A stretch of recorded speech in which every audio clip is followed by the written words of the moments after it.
Hello everyone. आज का article हमारा है धमाकेदार धमाकेदार article. Welcome to electron physics classes. Welcome to the lecture of the earth's magnetism. Earth's magnetism को हम टेरेस्ट्रियल मैग्नेटिज्म भी बोलते हैं। जैसे हम टेलीस्कोप्स पढ़ते हैं तो उसको भी टेरेस्ट्रियल टेलीस्कोप बोल देते हैं।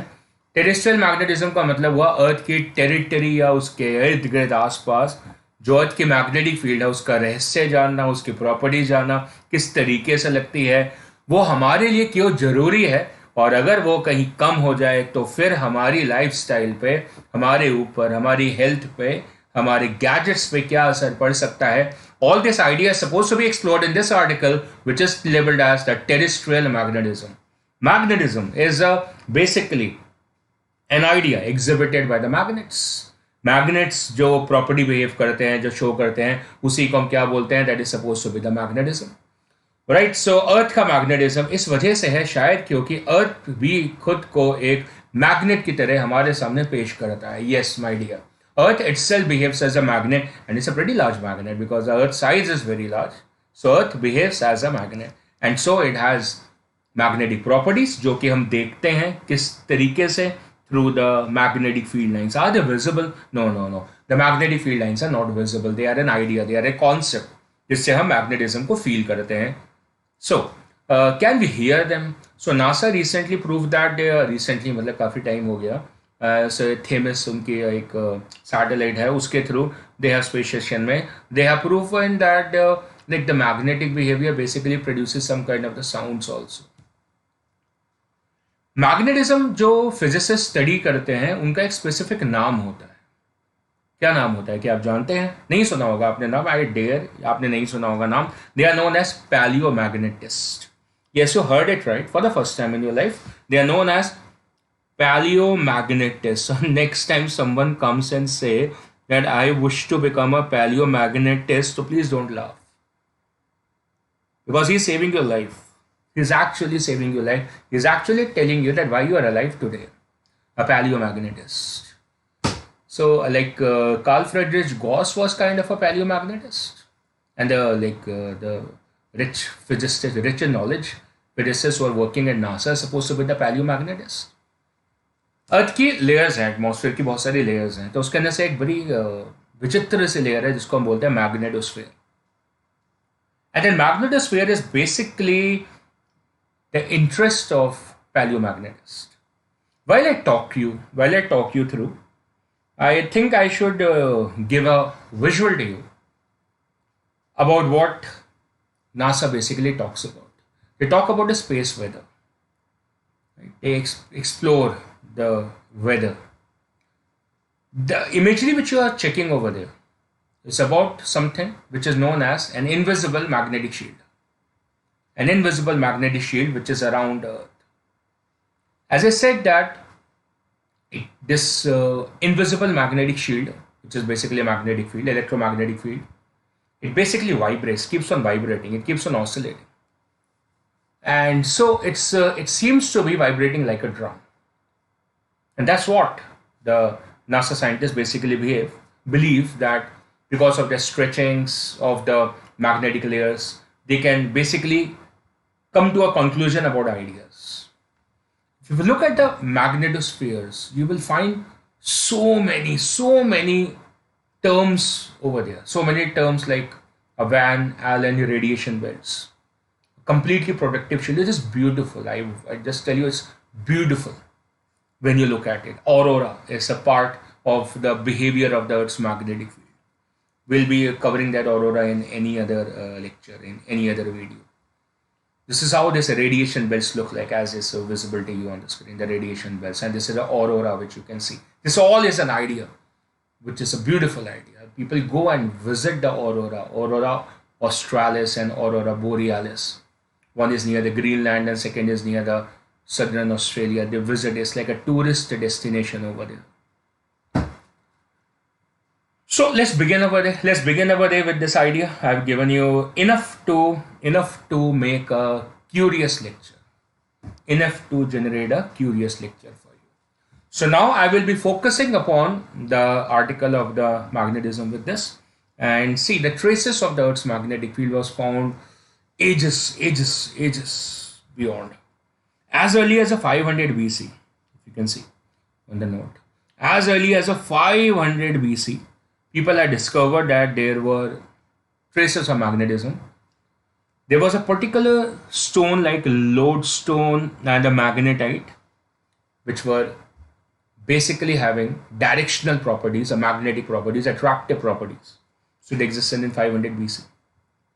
And by 1200, explorers were able to generate a kind of a compass to guide their voyages, like Columbus. So they're like the Columbus who like basically navigated the land and oceans. So बिना compass के तो नहीं करा होगा. So the magnetic compass is something which basically in today's world also, today's life also basically helps us in easily tracing that whether there is a magnetic field around you or not. Very important magnetic compass. The discovery, the earliest stages, the paleomagnetic studies, was seen in the Australia. The first historic behavior of the paleomagnetism was seen in the Australia and South Africa. And this was like they proved that this idea, जब उन्होंने इस बात को पढ़ना शुरू करा, पता चला कि तो millions of years ago से ये बात है. Traces can be around 3,500 million years ago, 3,450 million years ago to be precise. 3,450 million साल पहले से ये सारी चीजें एग्जिस्ट करती हैं जिनको पढ़ हम रहे हैं. As like we were born today, but the universe existed from long lost time. So I have answered to you what is a paleomagnetism. Paleomagnetism is a study of the past magnetic field. पीछे की curiosity base. This is paleomagnetism. कौन किसने start करा? I mentioned that also, the Carl Friedrich Gauss in the 1832. और उन्होंने ये भी बताया धीरे धीरे कि भाई ऐसा है कि जो अर्थ की मैग्नेटिक फील्ड है जो आप पढ़ रहे हैं वो एक्चुअली ना स्टैटिक नहीं है. It's not static and is basically decreasing in the strength, and that's an alarming sign for us. And there are satellites, there are some satellites like the MaxSat satellite who have been talking about these behaviors. They're using magnetometers. Magnetometers are devices which are basically used for studying the behavior of the magnetic field. And the Earth magnetic field is not a planar magnetic field. It does not exist in 1D or 2D. It's like existing in the space. It's a complete shield of the Earth. So it is a 3D structure, and therefore you require a 3-axis vector magnetometers. Of course, in your +1, +2 study, you are not going to study that 3-axis vector magnetometers. And then there were more satellites later on dedicated to the study of the Oersted, named after him, Oersted satellites, which basically used to study that how does polar behaviors change. There were certain very good impressions of the magnetic field, like I mentioned, aurora. So it always was a factor of study. There was a factor of study to check that what is this causing. Aurora is like a curtain of light hanging near the poles. Curtain of light, like a green curtain, kilometers wide. So it's something like, first of all, it's like a fear factor, and then you need to explore it. Because it's always there. So then you need to understand that why it is a part of our atmosphere. And that branch is supposed to be studied by these scientists. And for that you require some satellites and all. So this is what the study was started. It's still going on. Still we find new things coming across with. As I talked about the magnetosphere, this is how beautiful this diagram is. And even not just think about this, that we are not only talking about the magnetic field just of the Earth. There is a magnetic field associated with the sun also. And in fact, like the sun's portion of magnetic field which moves out, and the sun particles जिसको हम solar winds बोलते हैं, वो solar wind जो sun से detach होकर अर्थ की तरफ आती है, तो वो अर्थ के मैग्नेटिक फील्ड को इन्फ्लुएंस भी करती है, उसी से ऑरोरा बनता है.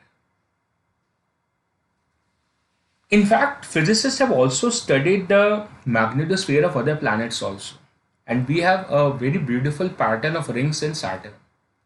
And we were always curious about that, why it has such beautiful colors of the Saturn rings. And then again, once again, the dedication was because of the magnetism. So there was supposed to be a magnetosphere around the Saturn. There is, in fact, and to study that, when they study that, and they are able to give the reasoning about the rings and that colors over there. There are beautiful belts over there. Of course, we don't get questions much from here, so I'm not going very much into deep and making you write about this, but you must have a knowledge. You can see over there, it's like a stretched kind of behavior of this magnetic field. At the center, you can see the Earth. In the center of it, you can see the Earth, and then there is supposed to be the protective behaviors over there. These are our point of interest. This one, this one. These are the Van Allen radiation wells, and then it basically saves us from the incoming solar wind particle. These are the solar wind particles. These are coming from here, and they try to enter from here. They try to enter from here because और कोई जगह नहीं है. बाकी सब जगह ये shielding है. This is all the shielding. कहीं से वो एंटर नहीं कर पाते. This is all the shielding which is there. कहीं से एंटर नहीं कर पा रहे. So the only way to enter was over there. And if they enter, because they are highly energise particles, if they are able to enter, they enter and they strike here at the poles. They enter and they strike here at the poles, and therefore the aurora is seen only at the poles and nowhere else. You can type into Google and see aurora. It's the most searched term on the Google. Aurora, A-U-R-O-R-A, the beautiful phenomenon. Aurora borealis and aurora australis. As I said, these particles from the solar winds can only strike the surface and then generate the aurora. Right. So what is a magnetosphere? It's a region just above the ionosphere that is defined by the extent of the Earth's magnetic field. It explains that how far the Earth's magnetic field exists. We are still going to explore that what is the cause of the Earth's magnetic field. And this magnetosphere, it extends several tens of thousands of kilometers into the space. And it protects, of course, Earth from the charged particles of the solar wind, which I explained to you just now, and the cosmic rays. अगर वो cosmic rays और ये solar wind ज़्यादा आएंगे ना, तो हमारी अर्थ की जो ऊपर वाली एटमॉस्फेयर है, जिसके अंदर ओजोन लेयर भी होती है, जिसको आप सुनते रहते हैं रोज, एनवायरमेंटलिस्ट चिल्लाते रहते हैं ओजोन लेयर डिप्लीट हो रही है, डिप्लीट हो रही है, जो कि अर्थ को हार्मफुल अल्ट्रावायलेट रेडिएशन से बचाती है, वो लेयर ही उड़ जाएगी, गायब हो जाएगी. होल तो छोड़ो, लेयर ही गायब हो जाएगी. अभी तो हम ओजोन लेयर होल बोलते हैं, अभी वो लेयर ही गायब हो जाएगी अगर ये मैग्नेटोस्फीयर डिप्लीट होना शुरू हो गया, या फिर उस पर सोलर विंड के पार्टिकल ज़्यादा आने शुरू हो गए, कॉस्मिक रेज ज़्यादा आनी शुरू होगी, तो वो पूरी ओजोन लेयर गायब हो जाएगी. Still we are talking about a holes over there. Now what is space weather? हम बोले गर्मी सर्दी की बात नहीं कर रहे हैं. We are talking about a space weather. That is basically a term which is coined to explain the varying conditions in the magnetosphere. क्यों होती है वेरिंग कंडीशन, मैंने आपको एक्सप्लेन कर दिया. Because of the solar wind, the charge solar particles which enter into the earth's atmosphere and are entering into this layer of the magnetosphere, and they basically make an activity over it. अगर solar wind थोड़ी सी week होती है तो magnetosphere थोड़ा expand कर जाता है, पर अगर वो स्ट्रांग होता है तो मैग्नेटोस्फीयर कंप्रेस कर जाता है. That's what it vibrates like a drum. जितनी ज्यादा सोलर विंड आएगी उतना ज्यादा वो कंप्रेस करेगा, और इस आइडिया को हम बोलते हैं intense geomagnetic storm. So it's like a shock wave which is emitted from the sun. It's like a shock wave which is through from the sun, और वो shock wave आके हमारे मैग्नेटोस्फीयर में एंटर कर जाती है. उसको काफ़ी टाइम लगता है. ऐसे नहीं कि अभी निकलो और अभी अर्थ पे पहुंच गई. टाइम लगता है, तकरीबन 1 से 2 दिन लगते हैं. 2 days minimum it takes to reach the surface of the earth. और इससे बहुत कुछ बर्बाद हो सकता है. और हालांकि हम ये इतनी डिटेल में पढ़ क्यों नहीं, because the traces have been there when the solar winds have strike the surface of the earth at the poles. It has caused the, सबसे पहले सर्फेस पे पहुंचने से पहले सैटेलाइट से टकराएंगे. So that what happened is famous as a Halloween storm of 2003. It damage 1/3 of the NASA satellite. अब NASA की सैटेलाइट को बर्बाद कर दे तो आप सोचो नासा के फिजिसिस्ट कैसे उसके पीछे पड़ जाएंगे. And therefore the study of the paleomagnetism was digged upon, and it's a very important feature. And then after that they were in sight कि ऐसा होगा. जैसे हमें जब तक सुनामी नहीं आई तब तक हम सुनामी के वेदर अलार्मिंग सिस्टम्स नहीं बनाते थे. तो जब तक ये नासा को झटका नहीं लगा 2003 में, तब तक उन्होंने इसके बारे में बहुत ज़्यादा रिसर्च वर्क नहीं करा. But then after that in 1859 में जो हुआ, 2003 में तो सैटेलाइट बर्बाद होगी नासा की. उससे पहले 1859 में जो उस जमाने में टेलीग्राफ लाइंस होती थी वो बर्बाद हो गई. Telegraph lines were shorted out. तब सोचा नहीं होगा, समझा नहीं होगा। बाद में जब 2003 में ये सब कुछ हुआ तो सोचा कि यार तब भी ऐसे ही कुछ हुआ होगा। And then the paleomagnetism basically started because of this ideas. The first to gave a proper theory regarding the earth's magnetism was William Gilbert. हालांकि उन्होंने जो प्रपोजल रखा वो बाद में हमने डिनाई कर दिया, हमने बोला यार ऐसा नहीं होता है, आपकी बात सच नहीं है, हमने ऐसा बोला। अब ऐसा क्यों बोला? क्योंकि विलियम गिलबर्ट का मानना था कि जो अर्थ के कोर में बहुत आयरन के डिपॉजिट्स हैं। So according to the William Gilbert, there are supposed to be the huge iron and metallic deposits in the core of the sun. core of the sun में, core of the earth में, not the core of the sun, the core of the earth में ऐसे बहुत huge iron metallic deposits हैं। और उनकी वजह से, क्योंकि iron and metallic deposit basically iron जो होता है वो एक फेरोमैग्नेट होता है, और उस वजह से अर्थ का मैग्नेटिज्म डेडिकेट करा गया, ऐसा सोचा गया। पर लेटर ऑन इस थ्योरी को हिट मिला by the Curie Weiss theory. Curie and Weiss basically talk the lot about the ferromagnetism, और उन्होंने ये बात समझाई कि जो फेरोमैग्नेटिक प्रॉपर्टी होती है that is inversely proportional to temperature, right. So ferromagnets are basically destroyed in huge temperature. मतलब ज़्यादा टेम्परेचर होगा तो क्या होगा, उनके अंदर डोमेन स्ट्रक्चर होता है फेरोमैग्नेट्स में, जिसकी वजह से वो स्ट्रॉन्ग मैग्नेट्स होते हैं।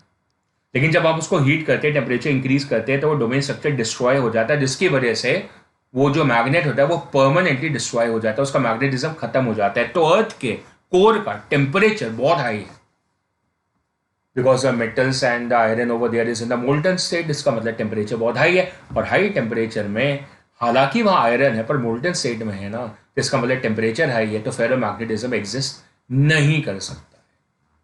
तो इस वजह से थ्योरी खराब कर दी गई, मतलब कॉन्ट्रडिक्ट हो गई बेसिकली। तो since the core temperature of earth is very high, तो इसका मतलब जो ferromagnetic theory goes wasted, right. So the ferromagnetic property is lost, खत्म हो जाएगी। तो this cannot be taken as a reason behind the earth magnetism, और वो भी इतनी दूर दूर तक। अर्थ की मैग्नेटिक प्रॉपर्टी इतनी दूर तक होती है, मैग्नेटोस्फीयर तक एग्जिस्ट करती है, which is 10 to thousands of kilometers above the surface of Earth. So what is a possible reason? So what is the theory of the Earth's magnetism? The theory is basically known as a dynamo effect. So just like we can install a inverter or a generator inside our house and generate electricity, in the same mannerism, the Earth has an engine running in its core. Somehow there is an engine. भगवान की then बोलो, there is an engine running in the core, and which is known as a natural reactor inside the earth core. जैसे हम बोलते हैं ना सन भी एक न्यूक्लियर रिएक्टर है, अर्थ के इनसाइड में भी there is a kind of a reactor which is working and which generates the magnetic field. And see, we can talk about, while there is a rotation of the earth about its axis, तो जो molten particles होंगे in the core, they will also rotate with it, and they are charged particles. So as they rotate about the axis, they will generate the currents. अब उनको हम convectional currents बोलते हैं वहाँ पे। So वो जो currents बनते हैं, and we know the currents produce what? The magnetic field. This idea is known as a dynamo effect.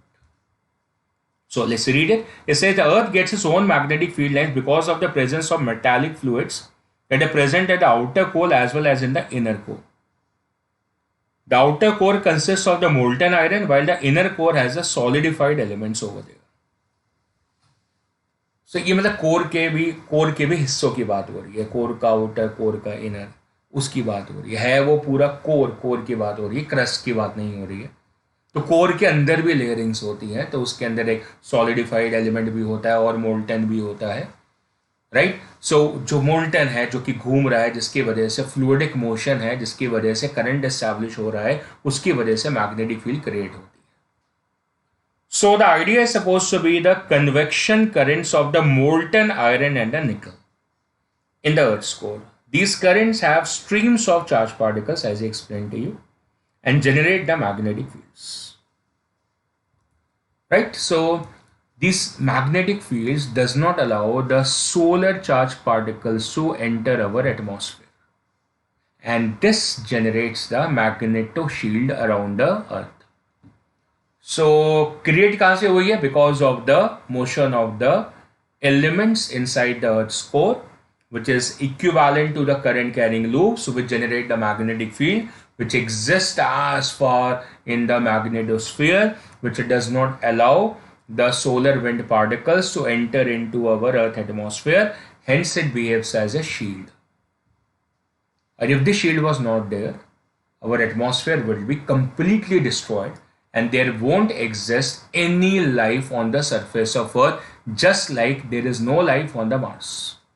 Reason, because it does not have a magnetic field protecting it. So next time when someone asks you why there is not a life on the Mars, even if the size, the mass of the Mars matches that of Earth, the reason you know now. Because it lacks the magnetosphere. It lacks the magnetic field. Maybe it does not have a reactor in its core, because of which the magnetic field is not there and it does not protect the Earth's magnetic field. So the reason as explained, that why the magnetic field exists and what is a positive effect of it has been explained. And if that does not exist, what will happen? You know that we won't be studying, we won't exist, and we won't be studying this. Now, to study further, we say the Earth's magnetic poles are not aligned to the actual geographical north and south pole. जहाँ पे हम geography पढ़ते आए हैं 10th में 9th में कि north pole यहाँ है, साउथ पोल यहाँ है और इक्वेटर यहाँ है, Tropic of Cancer, Tropic of Capricorn. These can not be taken as references to study the magnetic effects of earth. Terrestrial magnetism के ये रेफरेंसेस नहीं होते. उसकी रीजन है the 3D orientation of the earth's magnetic field, the behaviour of the earth's magnetic field. और for that, to understand Earth's magnetism, you need to introduce the idea of the magnetic poles. A magnetic north pole, a magnetic south pole. So there is a magnetic south pole and there is a magnetic north pole. The magnetic poles are inclined by about 10 degrees to the Earth's rotational axis. आजकल वो 11.5 degree पर है. वो tilt भी बदलता रहता है. कभी फिलहाल जो जोग्राफिकल नॉर्थ साउथ एक्सेस है और जो मैग्नेटिक नॉर्थ साउथ एक्सेस है उनके बीच में 11.5 डिग्री के आसपास का एंगल है. राइट. सो हमने डायनामो के बारे में पढ़ लिया. We have read about the dynamo and just to give an extra knowledge, the magnetic field is generated by a feedback loop. बात क्या, फीडबैक लूप का मतलब क्या होता है समझाता हूँ, बहुत ईजी है. फीडबैक लूप का मतलब है कि बिहेवियर कॉन्टिन्यूस हो. ऐसा होता है ना कि जैसे हमने गाड़ी में फ्यूल डाला, अब गाड़ी चली फिर बंद हो गई, अब आपको क्या करना पड़ेगा, डीजल स्टेशन पे जाना पड़ेगा. डीजल स्टेशन पे जाके या पेट्रोल स्टेशन पे जाके वहाँ से पेट्रोल या डीजल जो भी आपकी गाड़ी का फ्यूल है वो डालना पड़ेगा, फिर गाड़ी आगे बढ़ेगी. अब ये काम भाई अर्थ के अंदर कौन करेगा? तो कौन बार बार फ्यूल डालेगा? अगर रिएक्टर है वहाँ पे, डायनेमो है, तो इसका मतलब वहाँ पे कोई फ्यूल होगा. तो कोई भी इंजन फ्यूल के बिना तो चलता नहीं है. तो वहाँ का जो फ्यूल है that is electromagnetism behaviour.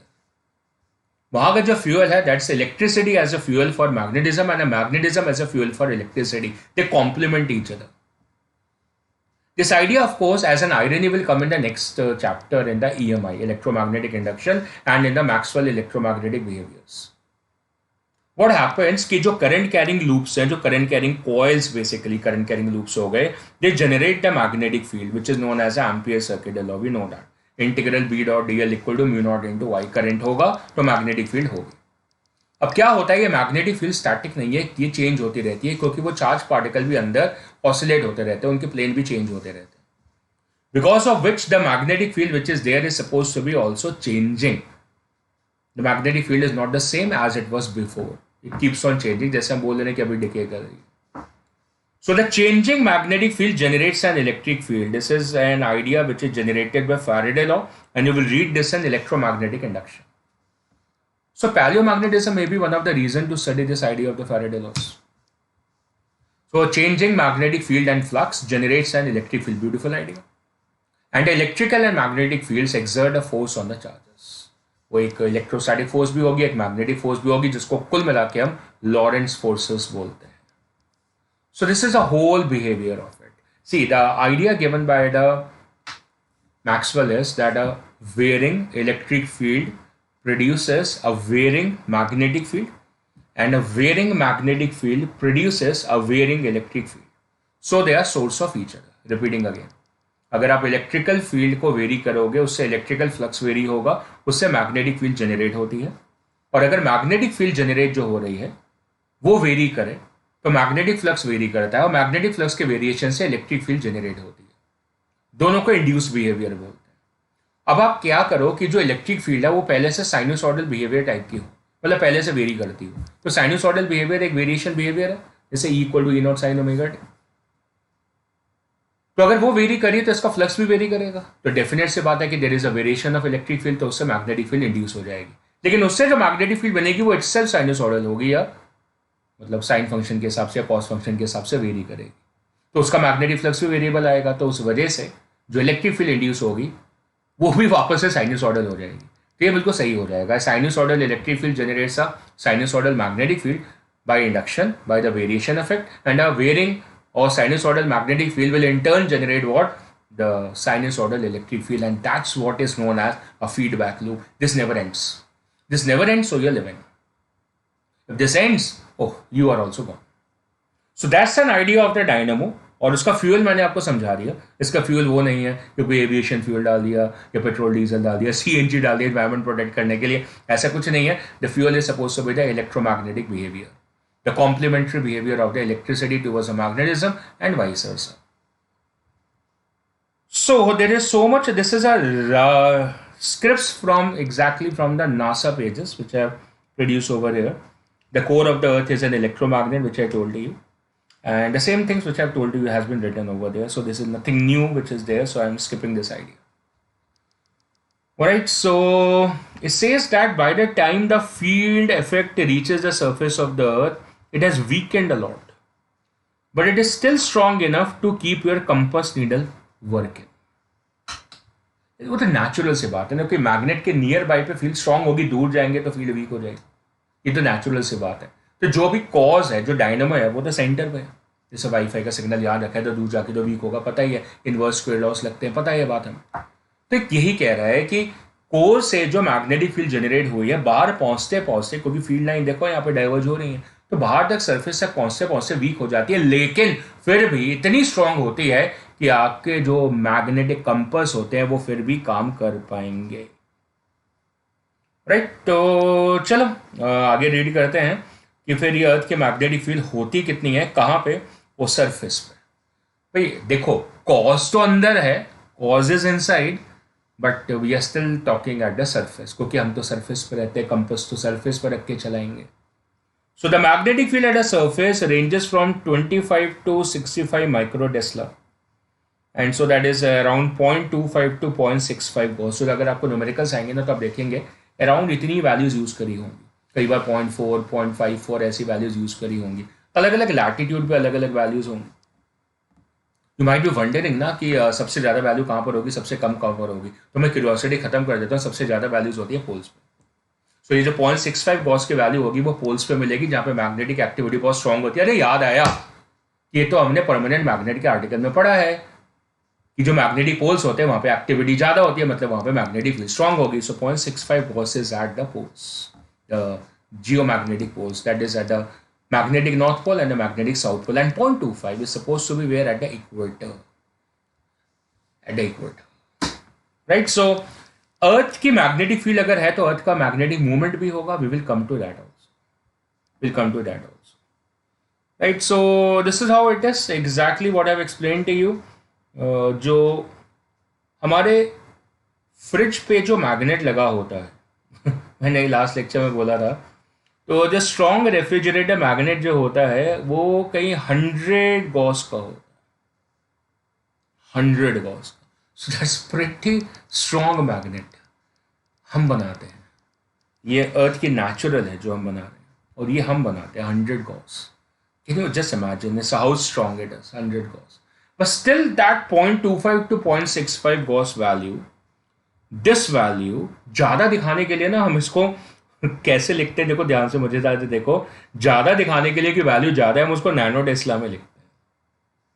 So one Gauss is around this 1 lakh nano Tesla. फिर लगता है देखो ज़्यादा फील्ड है, 25,000 से 65,000 नैनो टेस्ला, ज़्यादा दिखाने के लिए है कम, 0.25 से 0.65 gauss, but still is so strong that it can shield earth. और वो भी अर्थ के सरफेस पे नहीं, tens and thousands of kilometers beyond the surface of the earth. It can shield the earth from the harmful effects of the solar winds which try to enter the surface of the earth, but they cannot. And even if they enter, तो सिर्फ poles तक हल्का फुल्का manage कर पहुंच पाते हैं, बाकी पूरे अर्थ पे कहीं पहुंच नहीं पाए, आज तक तो नहीं हो पाए, आज तक तो नहीं कर पाए हैं। हाँ, फील्ड थोड़ी वीक होती जा रही है, तो future is disturbing, future is disturbing.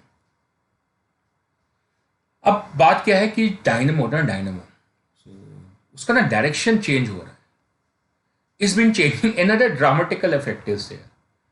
So earth हमें मतलब घुमा रही है, मतलब it's not making us learn its magnetic behaviour as easy as there was to study the geographical behaviour. अब जोग्राफिकल बिहेवियर में क्या है कि हमें पता है लैटिट्यूड फिक्स है, लॉन्गिट्यूड फिक्स है, नॉर्थ पोल फिक्स है, साउथ पोल फिक्स है, सब कुछ फिक्स है, सारी लाइंस बनी हुई हैं जिनको ज्योग्राफिकल मैप्स बोलते हैं, वो फिक्स है। मैग्नेटिज्म में मैग्नेटिक मैप्स बदलते हैं, they are not static, they have change so fast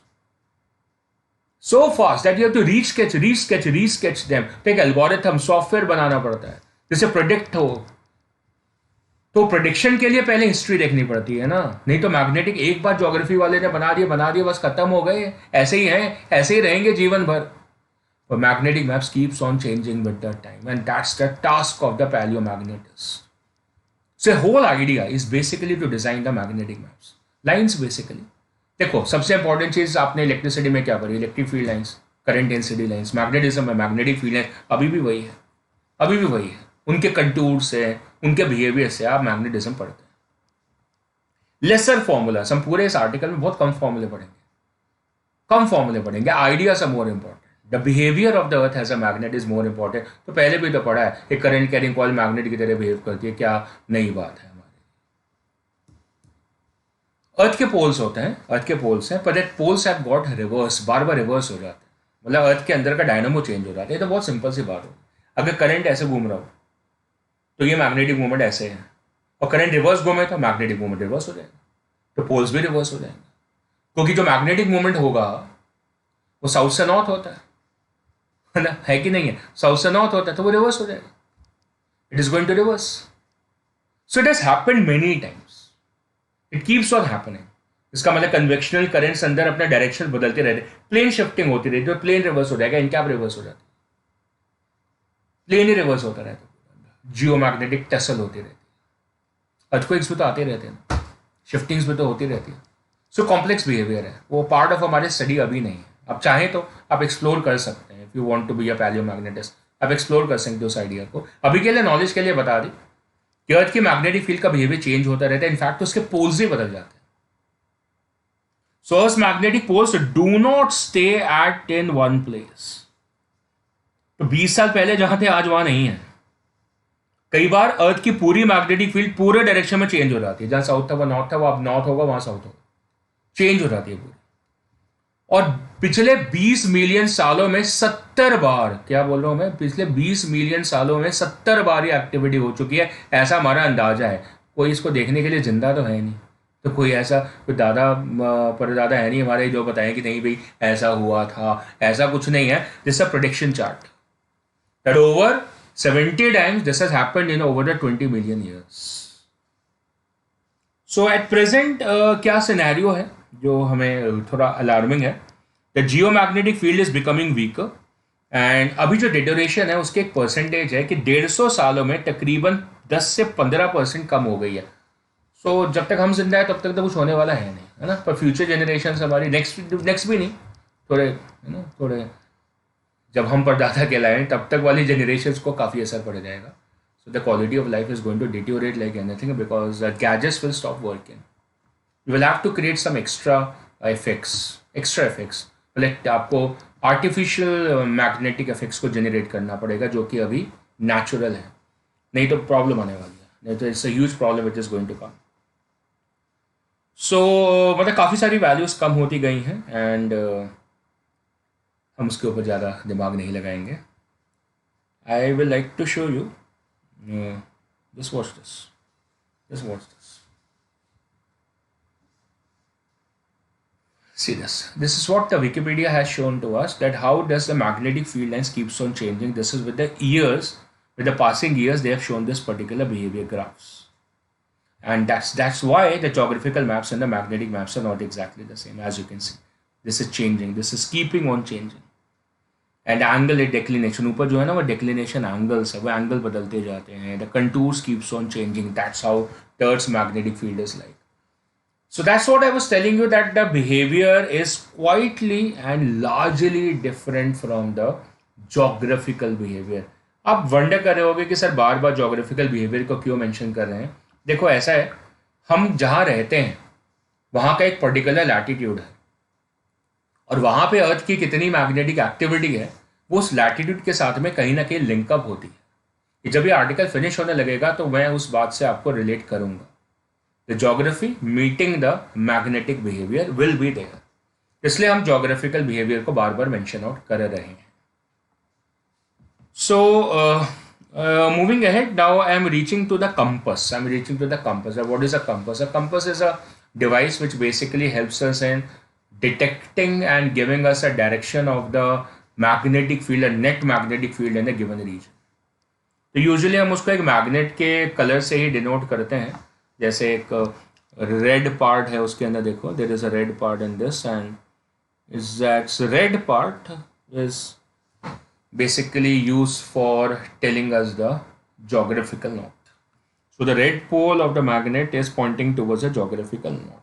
This is just like to a symbolization of the magnet. जैसे मैग्नेट भी आपने देखे होंगे तो उसके अंदर नॉर्थ पोल को हम डायग्राम में रेड कलर से बना देते हैं. So it just like a notification symbol.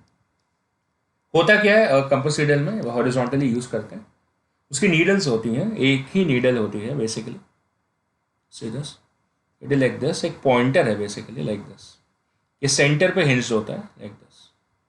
And then there are the readings like this. Let's say if this reading is suppose to be 0, so this is 0 and this is 90 and this is 90. So reading 0 से 90 की होती है ज़्यादातर.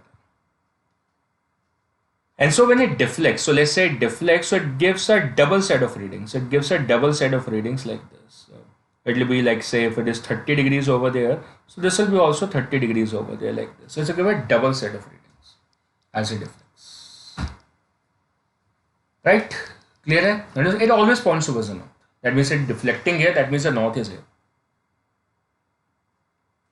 North is here. If any extra field is not, if extra field is there, तो अर्थ की field भी होगी और कोई फील्ड भी होगी, उसके रिजल्टेंट पे ये डिफ्लेक्ट करेगा. ठीक. So when a compass is brought near a magnet, इस compass needle rotates until it lines up with the magnetic field. Which means suppose we have a magnet like this. You have a magnet like this, and this is the north of it, and this is the south of it, and you place a magnetic compass here. So we know that this is the center of this. Of the magnetic compass. ये centre जो है वो इसके axis पर है. It's on the axis of it. So it is on the axis of it. So the axial point पे जो magnet की फील्ड होती है वो कहाँ पर होती है? Along the magnetic moment. तो इसका मैग्नेटिक मोमेंट कहाँ पर है? From south to north. So magnetic field कहाँ पर होगी? Along the axis over here, that is on the axial point along the magnetic moment. तो इसकी जो नीडल होगी, तो इसकी जो नीडल है that is going to deflect over here if there is no external field. मतलब अगर हम अर्थ के मैग्नेटिक फील्ड को कंसिडर नहीं कर रहे हैं, and if it is a very very strong magnet, उसकी मैग्नेटिक फील्ड बहुत स्ट्रॉन्ग है और टेस्लाज में है और अर्थ की तो गॉस में होती है, तो it is going to be over here. Usually जब हम क्वेश्चन करते हैं तो उसके अंदर अर्थ की मैग्नेटिक फील्ड को भी कंसिडर करते हैं. अर्थ की मैग्नेटिक फील्ड भी होती है. तो अर्थ की एक मैग्नेटिक फील्ड होती है जिसको हम आज के लेक्चर में पढ़ेंगे, जिसको हम BH बोलते हैं, BH. और मान लो वो जो BH है that is a horizontal component of earth magnetic field अगर यहाँ पर है, तो फिर ये नीडल इन दोनों फील्ड के रिजल्टेंट पर टिल्ट कर जाएगा. So the needle will deflect somewhere in this position now like this. This will be the deflection of this needle now because of the resultant magnetic field जो कि यहाँ पर कहीं लगेगी by the parallelogram law of the vectors. That will be the net B और ये pointer वहाँ deflect कर जाएगा. This is how the pointer works. It behaves on the idea of the torque. It works on the tangent law in this case, perpendicular fields पे एक ही field होगी तो उसी डायरेक्शन में टॉर्क लग जाएगा. क्या प्रिंसिपल होता है टॉर्क का? m cross b. So the lines itself in the direction of the resultant magnetic field. अभी हमारा सारा कॉन्सेंट्रेशन जो है वो अर्थ के मैग्नेटिक फील्ड के ऊपर है.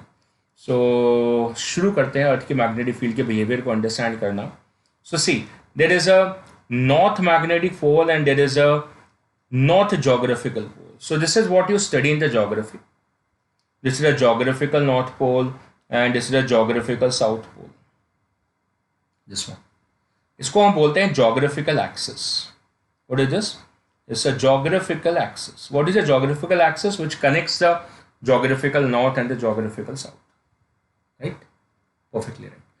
And then there is a magnetic north. This is a magnetic north and this is a magnetic south. So this is a north magnetic pole and this is a south magnetic pole, and so this axis here, this axis is known as magnetic axis. So the magnetic axis and the geographical axis are not same. They are not oriented. They have an angle between them and this angle keeps on changing. Currently this angle is over here is around 11.5 degree. That's the angle between the geographical axis and the magnetic axis. What is a magnetic axis? Which basically passes through the magnetic north and magnetic south. And what is the geographical axis? Which passes through the geographical north and geographical south. So the North Pole currently lies at the nearby location of the geographical north. Nearby location of the geographical north. Are you getting the point? So ऐसा नहीं है कि जो north magnetic north है वो south में, ऐसा नहीं है. मैग्नेटिक नॉर्थ कहाँ पर है अभी? That is in the northern hemisphere only. Magnetic north is in the northern hemisphere only. Geomagnetic north and the geomagnetic south is again in the southern hemisphere. Then what is it when people say that the south is there towards the north and the north is there towards the south? So I will come to that. That is the earth behavior as a magnet. That the earth behaves as a magnet.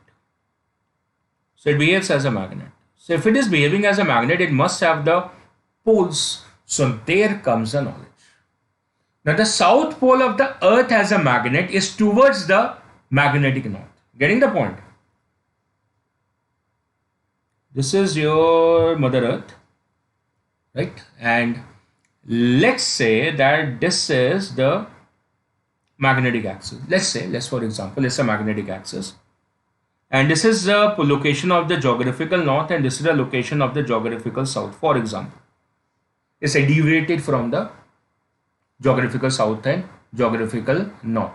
So I am mentioning this as magnetic north and magnetic south. Then I can mention this as the magnetic axis. नहीं तो मुझे geographical axis पढ़नी पड़ेगी तो मुझे उसमें interest नहीं है. मुझे geography नहीं पढ़नी है, मुझे magnetism पढ़ना है. तो मेरी मैग्नेटिक एक्सिस, जिसपे मैग्नेटिक नॉर्थ है, मैग्नेटिक साउथ है. मैग्नेटिक नॉर्थ के कनाडा में है, मैग्नेटिक साउथ ऑस्ट्रेलिया में. Okay, and see now the earth behaves as a magnet. तो अर्थ को हम एक मैग्नेट से रिप्लेस कर लेते हैं. So if you replace the earth as a magnet, उसका कोई साउथ या नॉर्थ पोल होगा तो उसका साउथ पोल जो है अर्थ एज अ मैग्नेट का, वो कहां पर है? Towards the magnetic north. और अर्थ एज अ मैग्नेट का जो नॉर्थ पोल है that's towards the magnetic south. So therefore the north of the magnet, north of the earth as a magnet lies in the southern hemisphere and the south of the earth as a magnet lies in the northern hemisphere. Quite simple. Clear? Bilkul clear है sir. It's perfectly clear. And so how do you sketch the lines? That's pretty simple. अब जैसे एक बार magnet की line sketch करते हो, sketch कर लो. So how it is inside, it is from south to north. Inside it is from south to north इस direction में, and outside it is from north to south. Is from north to south. Is from north to south. Is from north to south. Right? So it's emanating from the north. No, like this. See this? It's emanating from the north, and then it is dipping inside the south over here like this. dipping inside the south like this. This is how the field lines are there. My Apple Pencil is like getting discharged, so I have to connect this. I have to connect this to this. I'm not finding this charger. Just a second.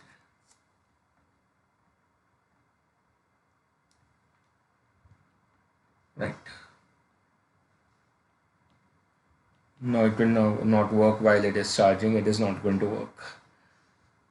So I will charge it in between. I will charge it in between. Okay. So coming over here, so I've explained to you. So let me write it also, that the south pole of Earth as a magnet, south pole of the Earth as a magnet, points towards geographical north, while the north pole of Earth as a magnet points towards geographical south. That's my idea. So that's what the diagram is suggesting very clearly, that this is supposed to be the south magnetic pole and this is a north magnetic pole, while this is supposed to be the geographical north and this is supposed to be the geographical south, which is tilted from the this is the towards magnetic north, please. Right, this is towards the magnetic north and the magnetic south. So this is the magnetic north and magnetic south. Just correction. Yes, magnetic north and magnetic south. The orientation is along the magnetic axis. So this is your magnetic axis. Right, and this is tilted by this degree as explained to from the geographical north and geographical south. Right, so now we are going to talk about planes. We are going to talk about planes. What kind of the planes? Let me show. So I'm going to talk about some vertical planes. Vertical plane like this. So like a vertical plane, complete vertical plane. Now, if this vertical plane, this plane consists of geographical north and south, this will be defined, that means it consists of the geographical axis. It will be known as a geographical meridian. Repeating again, it will be known as a geographical meridian. And suppose this vertical plane is supposed to be consisting of magnetic north and the magnetic south. In that case, it will be termed as a magnetic meridian. So बहुत simple है.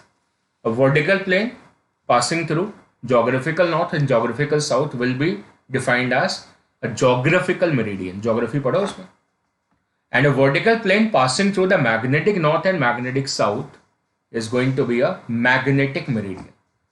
Now, how much I need to explain to you this particular feature कि अगर आपको अर्थ के magnetic field के effects को पढ़ना है तो कहाँ पढ़ना पड़ेगा? MM में, magnetic meridian में. So why do we introduce the meridians? We are introducing the magnetic meridian to study the Earth's magnetic field. The reverse question. In which meridian do we analyze the Earth's magnetic field? That is in the magnetic meridian, not in the geographical meridian. अब ये magnetic meridian कहाँ होता है ये हमको ढूंढना पड़ता है. उसके लिए हमारे पास कुछ डिवाइसेस होती हैं. Two devices we use. One is a compass and second is a depth circle to understand the Earth's magnetic field as a whole. So we need to understand how does the Earth's magnetic field basically works upon. To understand that, we introduce the article of the elements of terrestrial magnetism. क्या बोल रहे हैं? These are the elements of terrestrial magnetism. Elements of terrestrial magnetism का मतलब है those particular terms which are used for understanding the behavior of Earth's magnetic field. तो उसको हम सिंपल इस फॉर्म में भी लिख सकते हैं, the component of the earth's magnetic field.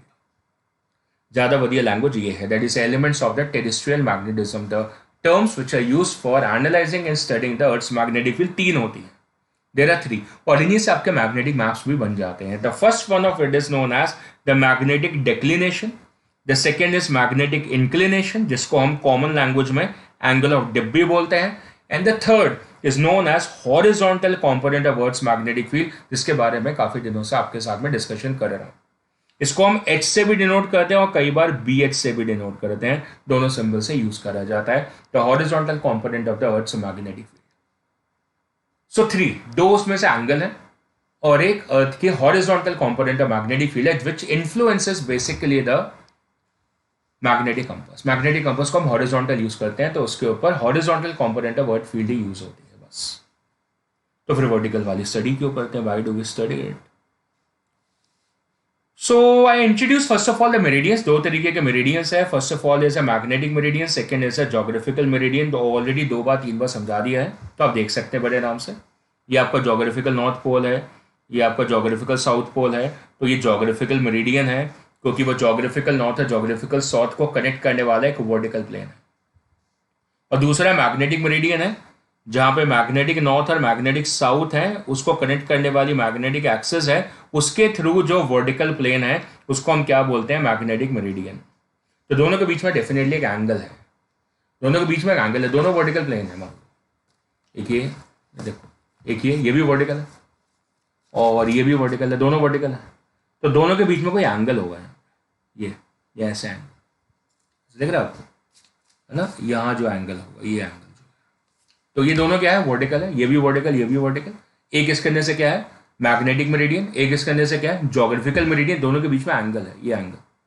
इस एंगल को, the angle between the geographical meridian and the magnetic meridian is known as what? The angle of declination.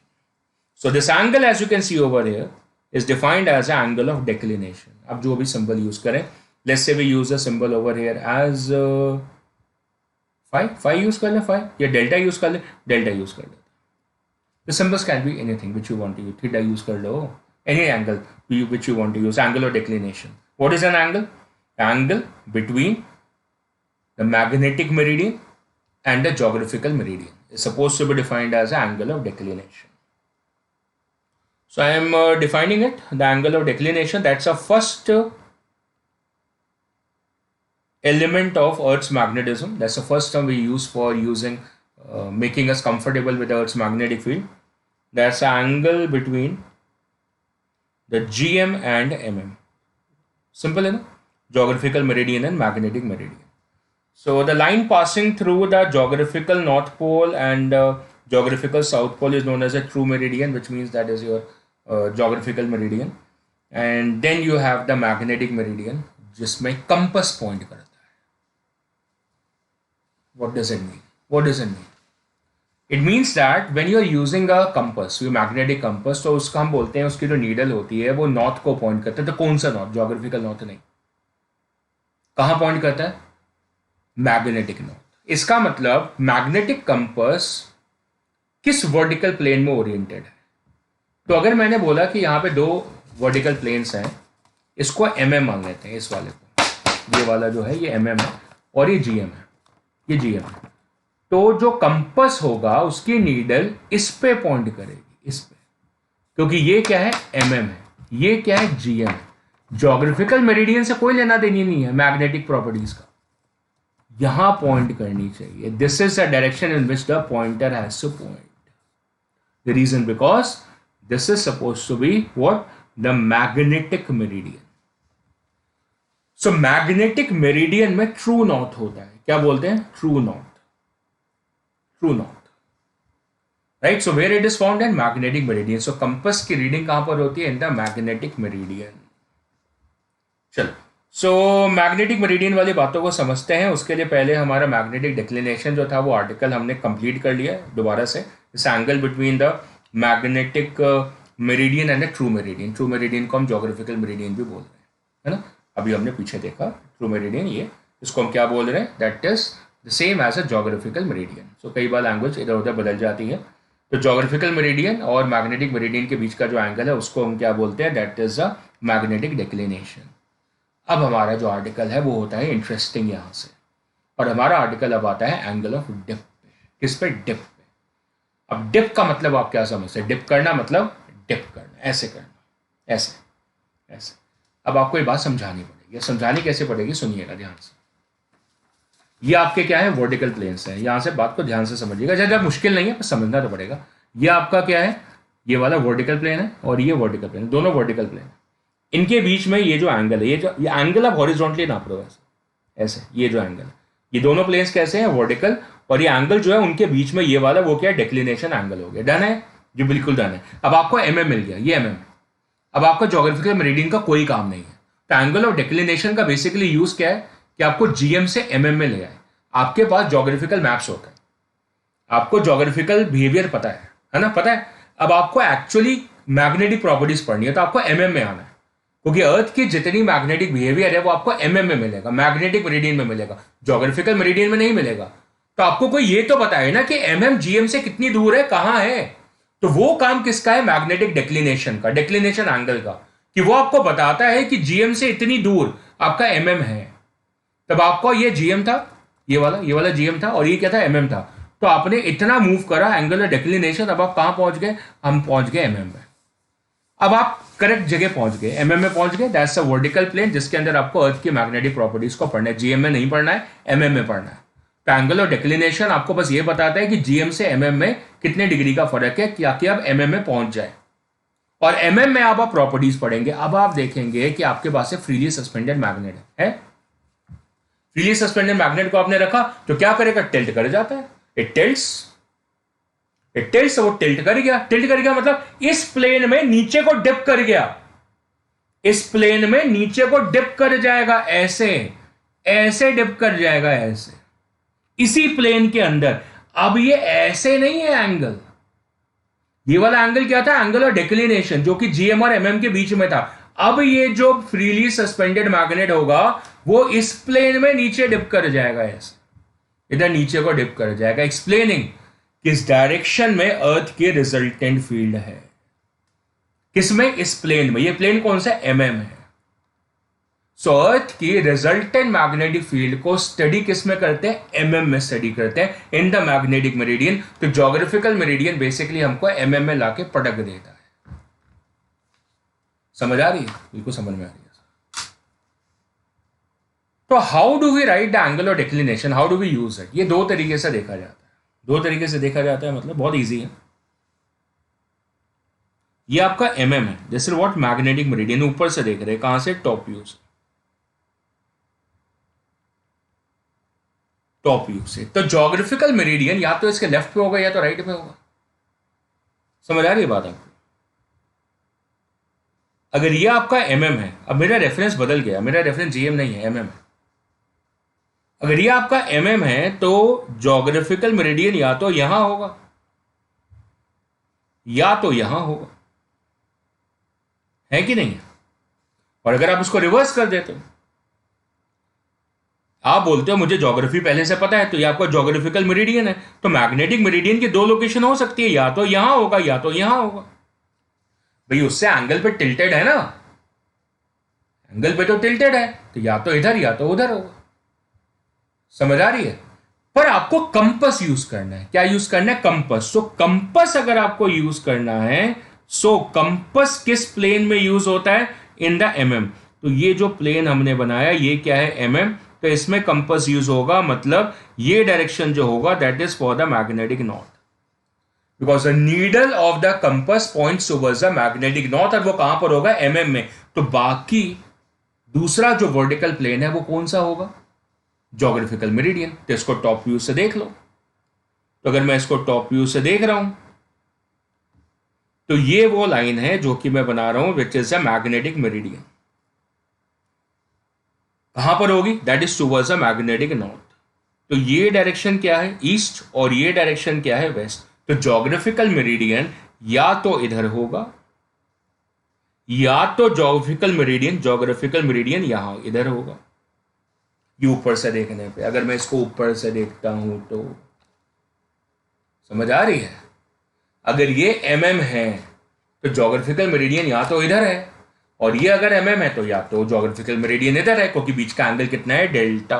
तो अगर टुवर्ड्स द राइट है तो हम उसको बोलेंगे डेल्टा डिग्री ईस्ट, और अगर टुवर्ड्स द लेफ्ट है तो हम उसको बोलेंगे delta degree waste.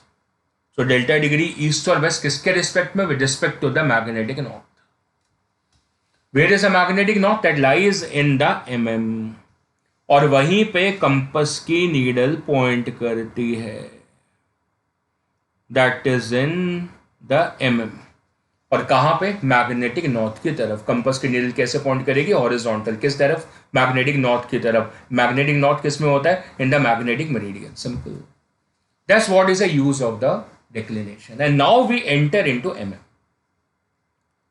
Now the beautiful thing starts to happen, and you need to be very careful in examining the beautiful things. Now watch it carefully. See, ऊपर वाला जो पोल है, that is a south pole. So lines are entering. So lines are entering over here like this. अगर यहां पर आप एक vertical plane clear करते हैं ऐसे, तो इसके दो कंपोनेंट्स दिखेंगे, एक यहां पे और एक यहां पे। These are the two components. Because the lines are dipping inside, so there will be a component which is dipping into the surface of the earth. Dipping into the surface of the earth. If you are going to look near the equator over here, so you'll find a line completely here. So if you are going to construct a vertical plane here, you will find the lines to be only in this direction. इसमें vertical component है ही नहीं। अब vertical और horizontal component का मतलब क्या है, पहले वो समझो। वर्टिकल कंपोनेंट का मतलब होता है the line which is going to dip into the surface of earth, which is going to dip into the, so see, can you see this? यहां पे इस जगह पे कोई भी लाइन सरफेस के अंदर डिप करने की टेंडेंसी ही नहीं रखती है। There is no tendency of dipping here, no tendency of dipping. But here at the poles, there is a maximum tendency of dipping. All the lines are getting dipped over here.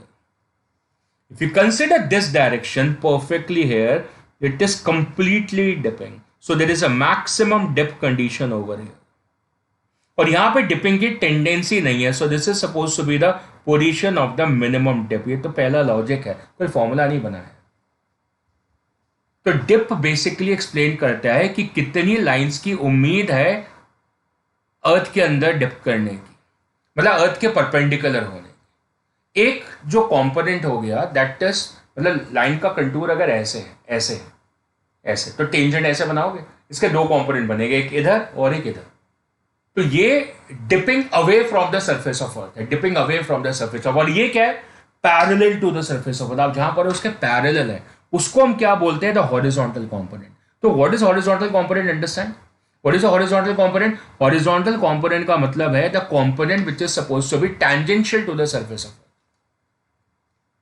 समझ आ रही है? Tangential to the surface of earth. और vertical component का मतलब है perpendicular to the surface of earth. So two components. अगर line ऐसे है, ऐसे लाइन का कंटूर एक जगह पे, लोकेशन पे ऐसे, तो आप टेंजेंट ऐसे बनाएंगे तो इसके दो कंपोनेंट बनेंगे, एक इधर, ये क्या हो गया? अर्थ के सरफेस के टैंजेंशियल। आपके अर्थ के सरफेस है ना ऐसे हॉरिजॉन्टल, उसके टैंजेंशियल आ गई, ऐसे पैरेलल आ गई, उसको क्या बोलेंगे? Horizontal component. और दूसरे नीचे ये डिप करिए इनसाइड। सो नॉर्दर्न हेमिस्फीयर में लाइंस आर डिपिंग इनसाइड, और सदर्न हेमिस्फीयर में दे आर डिपिंग अवे, वहां से बाहर निकल रही है, दे आर डिपिंग अवे, और सदर्न में दे आर डिपिंग इनसाइड। पर कंटूर तो चेंज हो रहा है। तो पोल्स पे क्या हो रहा है? या तो डिपिंग अवे या तो डिपिंग इनसाइड। सो दोनों डिप बिहेवियर मैक्सिमम है, perfectly dipping outside, perfectly dipping inside at the poles. और इक्वेटर पे कौन सा इक्वेटर? केड़े इक्वेटर की बात हो रही है? Geographical equator? No, magnetic equator. What is magnetic equator? What do you mean by magnetic equator? Check this. If this is your dear earth and this is your magnetic axis, जिसके through आप बनाते हैं ना, the magnetic axis. Magnetic axis मतलब जहां पर आपका geographical magnetic north है, मैग्नेटिक साउथ है, तो इसके परपेंडिकुलर ये जो बनेगा, ये जो बना है, this is known as magnetic equator. और जिस पे इक्वेटोरियल एक्सिस बननी है, दैट्स अ मैग्नेटिक इक्वेटर। तो अर्थ एज अ मैग्नेट कहां है? यहां है, जिसका साउथ यहां है, जिसका नॉर्थ यहां है। करेक्ट है कि नहीं है ना? बिल्कुल सर, बिल्कुल ऐसा है। तो ये जो पॉइंट है, ये वाला पॉइंट या ये वाला पॉइंट, ये कहां पर है? एक्सियल पॉइंट है, इज एन एक्सियल पॉइंट। और एक्सिस पे किसी भी बार मैग्नेट की फील्ड मैक्सिमम होती है। That's the reason the maximum magnetic field is at the poles, and this point which is at the magnetic equator will have the minimum magnetic field. So over here the magnetic field is supposed to be maximum at the axis, which is basically the polar points, and at the equator, at the magnetic equator, the earth field is minimum in strength, is minimum. और poles पे maximum होती क्यों है पता है आपको? ये तो हम बोल रहे हैं ना कि earth behaves as a bar magnet. तो भाई बिहेव्स मतलब एक्चुअली थोड़ी है कि ऐसा कि बार मैग्नेट धस के हमने नीचे खोद के रख दिया, ऐसा है नहीं। तो इसका मतलब वाई द पोल्स पे ये ऑरोरा इफेक्ट, दैट इज जो सोलर विंड्स के जो चार्ज पार्टिकल्स आते हैं ना, वो एंटर करके पोल्स पे ही टकराते हैं, वहां पे ऑरोरा क्रिएट होता है, वहीं पे मैग्नेटिक एक्टिविटी स्ट्रांग होती है। वहां पे जो कंप्रेशन होती है ना, जो मैग्नेटिक बेल्ट्स की कंप्रेशन होती है, इस वजह से नॉर्थ पोल पे मैग्नेटिक एक्टिविटी स्ट्रांग आती है। इस वजह से हमने एज्यूम करा है कि अर्थ का जो बार मैग्नेट है, earth as a bar magnet जो एज्यूम करा है, वो इसी एक्सिस पे एज्यूम करा है जहां पर वो ऑरोरा क्रिएट होता है, जहां पर वो मैग्नेटिक एक्टिविटी स्ट्रांग दिखती है, वहीं पे हमने जियो मैग्नेटिक पोल्स नाम है। हमें कैसे पता चलेगा नहीं तो जियो मैग्नेटिक पोल्स कहां है? बात समझ में आ रही है? Watching that aurora we are able to establish the geomagnetic poles because of the strong solar activity, strong magnetic activity. चलो ये बात भी समझ में आती है। और डिपिंग का मतलब भी कहीं कहीं में समझ में आया। फॉर्मूला नहीं बनाया मैंने अभी, पर फॉर्मूले के करीब पहुंच चुका। पहली बात, हमें जोग्राफिकल मेरिडियन है, मैग्नेटिक मेरिडियन है, हमें जोग्राफिकल मेरिडियन से कोई लेना देना नहीं है। हाँ, हमें यह पता होता है जोग्राफिकल मेरिडियन से कि जोग्राफिकल मैप्स कैसे बने हुए हैं, पर हमें अर्थ की मैग्नेटिक कैरेक्टर्स, जिनको हम एलिमेंट्स ऑफ अर्थ मैग्नेटिज्म बोलते हैं, वो हमें एमएम में मिलते हैं। किसमें? मैग्नेटिक मेरिडियन में। लॉजिकल सी बात है, magnetic characters will be in the magnetic meridian. तो उनके बीच में जो एंगल होता है उसको मैग्नेटिक डिक्लिनेशन बोलते हैं। वो ऐसे वाला एंगल है ना, वो उस एंगल से हम एमएम में पहुंच गए। अब हम एमएम के अंदर हैं, वहां पर हमने एक सस्पेंडेड मैग्नेट लिया, फ्रीली सस्पेंडेड मैग्नेट। वो क्या करा? वो डिप कर गया उस प्लेन के अंदर। उस प्लेन में जो डिप कर गया, क्यों कर गया? क्योंकि उस डायरेक्शन में अर्थ की रिजल्टेंट मैग्नेटिक फील्ड थी, उस वर्टिकल प्लेन में। तो उस वर्टिकल फील्ड, उस मैग्नेटिक फील्ड को हम स्टडी करना चाहते हैं by the angle which is known as angle of dip, पर हम उसको एंगल ऑफ इंक्लिनेशन भी बोलते हैं। What is the angle of inclination? So दो एंगल हो गए, एक डिक्लिनेशन एक इंक्लिनेशन। डिक्लिनेशन का मतलब समझ में आ चुका है। अब हमारा जो आर्टिकल है that is for the magnetic inclination. So magnetic inclination, जिसको हम एंगल ऑफ डिप भी बोलते हैं। अब इसके बारे में चर्चा करेंगे, इसके बारे में डिस्कशन करेंगे, एंगल ऑफ डिप के बारे में। So what is magnetic inclination? So see that what I have explained to you, this is how the magnetic field lines are varying. See, this is, watch it carefully. This is supposed to be the north magnetic pole, and you can see that this is perfectly vertical. This needle, the dip needle, is perfectly vertical over here. Perfectly. See, this is the inclination angle. This is the inclination angle. हम इसको phi से denote कर रहे हैं। तो यहाँ पे phi जो है वो कितना हो गया? Perfectly 90 हो गया। The dip needle is perfectly dipping like this, completely vertical हो गई। यहां पे पर ये परफेक्टली हॉरिजॉन्टल हो गया, अर्थ के टेंजेंट पे आ गई है ऐसे। तो ये डिप ही नहीं कर रही, अर्थ की तरफ डिप ही नहीं कर रही, अर्थ की तरफ इसका फेस ही नहीं है। इसके दोनों फेसेस कहां पर? अर्थ के पैरेलल हो गए। यहां पे डिप एंगल 0 हो जाएगा, फिर डिप एंगल धीरे धीरे बढ़ेगा। यहां देखो, अभी इसका जो पॉइंट है वो डिप करने लगा अर्थ की तरफ। सो यहां पे डिप एंगल ग्रेटर देन 0 है, less than 90 of course. This is how the lines are contouring. तो ऐसे लाइन कंटूर कर रही थी, देखो ऐसे। तो उसके कंपोनेंट आ रहे थे ना, लाइन का कंटूर इधर था, तो उसके कंपोनेंट आएंगे कैसे? एक इधर आएगा कंपोनेंट, एक इधर आएगा। तो ये वाला component perpendicular to the surface of the earth है, सेंटर ऑफ द अर्थ की तरफ पॉइंट करेगा, और ये क्या है? That is parallel to the surface of earth. So दो कंपोनेंट्स, एक तो parallel to the surface of the earth, उसको हम क्या बोलेंगे? एच, और एक perpendicular to the surface of the earth, उसको हम क्या बोलेंगे? वी। समझ आ रही है? देख रहे हो, कहीं भी देख लो ये वाला, इसके भी दो कंपोनेंट्स आएंगे इस लाइन के। देखो ये वाला कहां जाएगा? Towards the centre of the अर्थ, इसको क्या बोलेंगे? Vertical component. इसको क्या बोलेंगे? Horizontal component. अगर आप इक्वेटर पर है तो मजेदार है। इक्वेटर पे जब आप देखेंगे तो सारा का सारा ही हॉरिजॉन्टल है, वर्टिकल है ही नहीं, वर्टिकल ये डिप ही नहीं कर रहा है। So completely field is horizontal at the equator. और अगर आप पोल्स पे देखेंगे तो completely field is vertical, completely dip कर रही है। यहां पे एच जीरो आएगा और इक्वेटर पे एच ही एच है और वी कितना है? जीरो। वर्टिकल कॉम्पोनेंट ही जीरो है क्योंकि नीडल उस तरह डिपिंग ही नहीं दिखा रही है। It becomes completely horizontal. The dip needle, this is not a compass needle. इसको क्या बोलेंगे? Dip needle. डिप नीडल कैसे काम करती है? That works like a freely suspended magnet. याद है ना, फ्रीली सस्पेंडेड मैग्नेट ऐसे वाला। So that's an angle with the horizontal. This is the dip which is produce. Dip क्यों आ रही है? क्योंकि एक हॉरिजॉन्टल कंपोनेंट है और एक वर्टिकल कंपोनेंट है, उन दोनों के रिजल्टेंट पे वो डिप कर रहा है। अगर आप इक्वेटर पे होंगे तो इक्वेटर पे वर्टिकल होगा ही नहीं, तो पूरा का पूरा ये कैसे हो जाएगा? हॉरिजॉन्टल हो जाएगा, तो एंगल ऑफ डिप जीरो हो जाएगा। और अगर आप पोल्स पे पहुंच गए तो पोल्स पे हॉरिजॉन्टल है ही नहीं, सारा का सारा वर्टिकल है। Lines are dipping vertically inside, पूरी वर्टिकल ऐसे डिप करती होती है पोल्स पे। दिखा है आपने? डायग्राम देखे हैं? खुद ही बनाते हैं आप, ऐसे बनाते हैं ना आप। अगर ये आपके पोल्स हैं मैग्नेट के, ये आपका साउथ और ये नॉर्थ है, तो क्या करते हैं आप? यहाँ से पूरा का पूरा ऐसे निकालते हैं सीधी, और ये लाइन ऐसे घुमा के ऐसे ले आते हैं, एक ही लाइन बना के दिखाते हैं। तो completely vertically dipped and dip away कर रही है। और जब यहां पहुंचेंगे तो यहां पे फील्ड कंप्लीटली सरफेस के पैरेलल है, देखो। तो यहां पे डिप ही नहीं है, तो इसलिए यहां पे डिप एंगल कितना है? जीरो, क्योंकि डिपिंग की टेंडेंसी नहीं है, नो डिपिंग टेंडेंसी।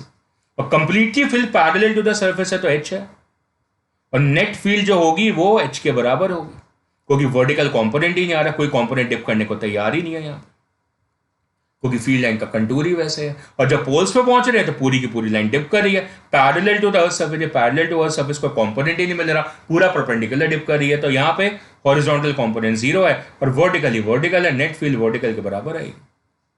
और यहाँ पे पूरा का पूरा डिप कर रहा है, तो डिप एंगल मैक्सिमम है। मैक्सिमम एंगल कितना है? 90 है। वो 90 एंगल क्यों है? वो तो बहुत सिंपल है।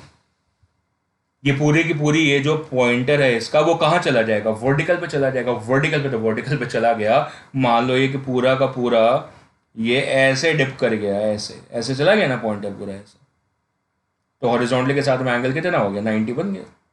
ऐसा कहाँ होगा? ऐसा पोल्स पे होगा, क्योंकि पोल्स पे सारी फील्ड लाइन वर्टिकल जा रही है, हॉरिजॉन्टल कंपोनेंट ही नहीं, एच की वैल्यू जीरो आ रही है। ये कहाँ पर है? पोल्स पर है। और अगर आप इक्वेटर पे देख रहे हैं तो इक्वेटर पे वो परफेक्टली ऐसे हॉरिजॉन्टल हो जाएगा, लाइक दिस, परफेक्टली हॉरिजॉन्टल। समझ आ रही है कि नहीं आ रही? परफेक्टली हॉरिजॉन्टल हो जाएगा।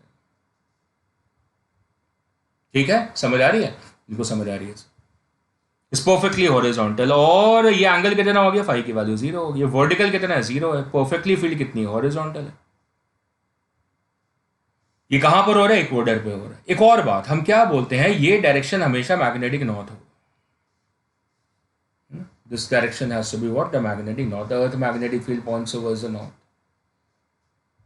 ठीक है ना? जो कंपास की नीडल है वो हमेशा कहां पे पॉइंट करेगी? That is going to be pointing always towards the north. तो ठीक है, वो always towards the north point कर रही है। राइट, सो डिप एंगल हमें समझ में आई। ये सारे फीचर जो हमने समझे, अभी फॉर्मूला नहीं बनाया, आप फॉर्मूला बनाते। Let's create the formula. बहुत सिंपल है। ये आपने क्या बनाया? एमएम। क्या है? MM. This is magnetic meridian.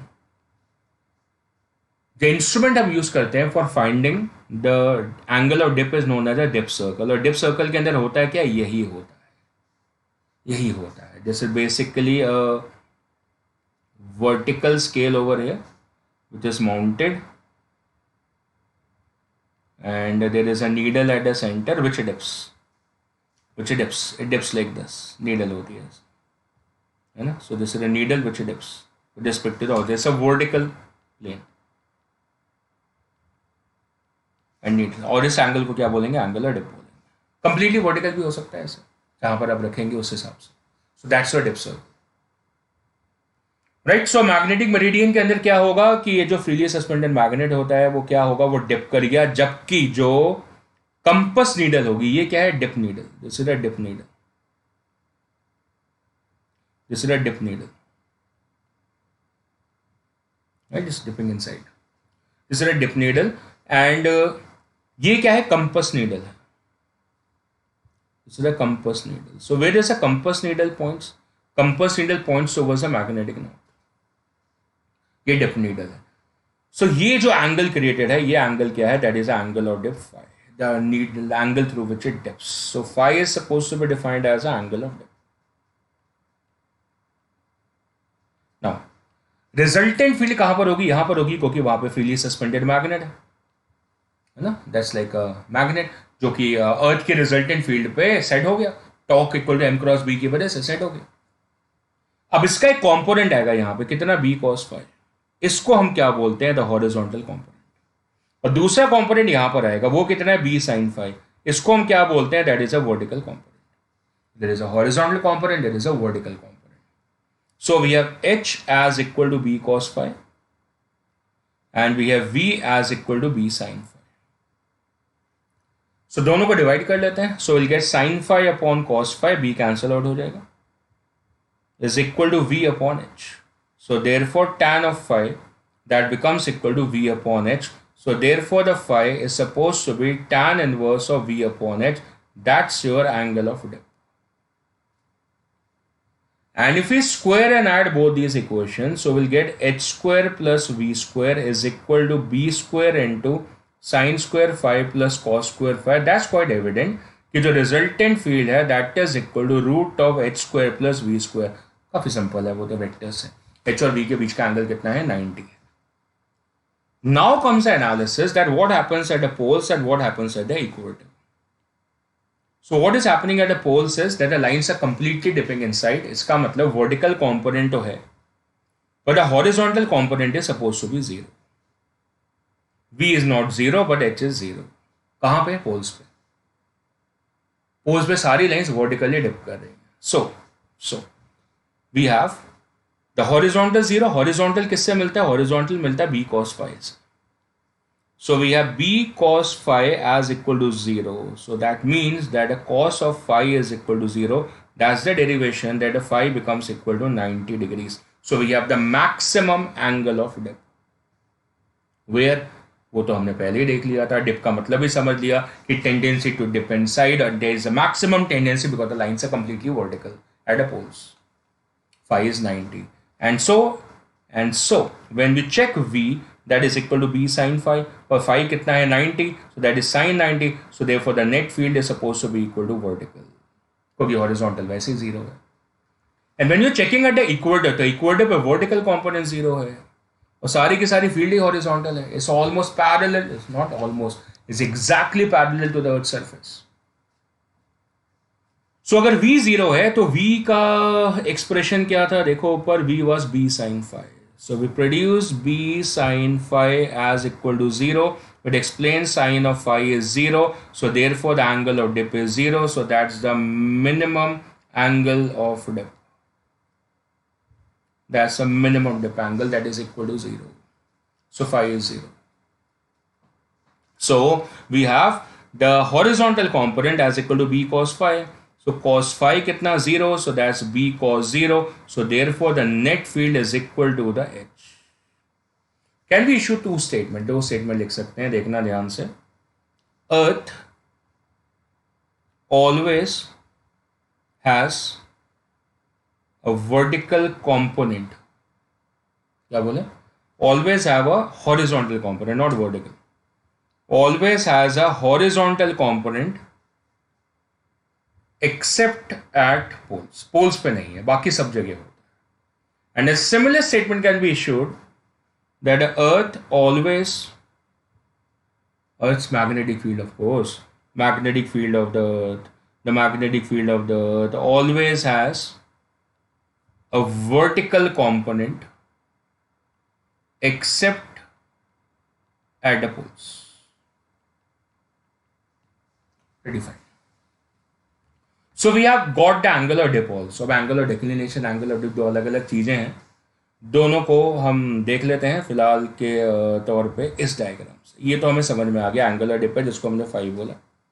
ये आपका फ्रीली सस्पेंडेड मैग्नेट का डायरेक्शन है. इसका मतलब that is the direction of the net earth magnetic field. ये आपकी हॉरिजॉन्टल मैग्नेटिक फील्ड है, ये वर्टिकल मैग्नेटिक फील्ड है. और tan phi की वैल्यू हमें मिल गई है, that's equal to vertical upon horizontal, simply done. सबने दो चीज़ें पढ़ ली हैं, क्या पढ़ ली हैं, एक तो डिप एंगल और एक डिक्लिनेशन एंगल। दोनों कैसे हैं ध्यान से देखो इस डायग्राम में।